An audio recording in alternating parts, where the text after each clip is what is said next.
Third one అరణ్య పర్వం గుర్తుపెట్టుకోవాలి. ఇక మరి మీ అందరికీ తెలుసు, పాండవులు అరణ్యవాసంలో ఉన్నప్పుడు ఈ అరణ్యానికి వెళ్ళారు కదా. మరి 11 ఏళ్ళు అరణ్యవాసం, 1 ఏడు అజ్ఞాతవాసం, 2 కలిపి 12 వత్సరాలు కదా. 12 సంవత్సరాల అరణ్యవాసం వల్ల రాజ్యంలో లేని రాజు కానీ పౌరుడు కానీ పౌరసత్వాన్ని కోల్పోతాడు. పౌరసత్వం లేకపోతే సదరు ఆ వ్యక్తికి ఎలాంటి అధికారాలు ఉండవు, శాశ్వతంగా రాజ్యాధికారానికి దూరం అవుతాడు. ఈ ప్లాన్తోనే కౌరవులు పంచపాండవుల్ని అరణ్యవాసం ప్లస్ 1 ఇయర్ అజ్ఞాతవాసానికి పంపారు.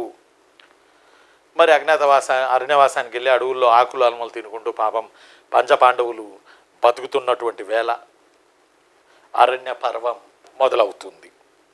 అరణ్య పర్వం ఎక్కడి నుంచి మొదలవుతుందంటే పంచపాండవులు అరణ్యాలకు వెళ్ళి అరణ్యవాసం అనేది లేదా వనవాసం అనేది, వనం అంటే అరణ్యమే, వనవాసం అనేది స్టార్ట్ చేయడంతో అరణ్య పర్వం అనేది స్టార్ట్ అవుతుంది. మహాభారతంలోని 18 పర్వాల్లో ఇది 3వ పర్వం. మహాభారతంలోని 18 పర్వాల్లో ఇది 3వ పర్వం. దయచేసి గమనించండి. నేను మీ హిస్టరీ రఫీ సార్ని, కేజీహెచ్ అకాడమీ గొడుగు కింద. సరే, మరి విదురుడు అండ్ ఆల్సో శ్రీకృష్ణుడు వీళ్ళందరూ అరణ్యాల్లో నివసిస్తున్నటువంటి పంచపాండవులకి పాపం ధైర్యం చెప్పారు. విదురుడు, వ్యాసుడు, శ్రీకృష్ణుడు. విదురుడు, వ్యాసుడు, శ్రీకృష్ణుడు అరణ్యవాసంలో ఉన్న పాండవులకి ధైర్యం చెప్పారు.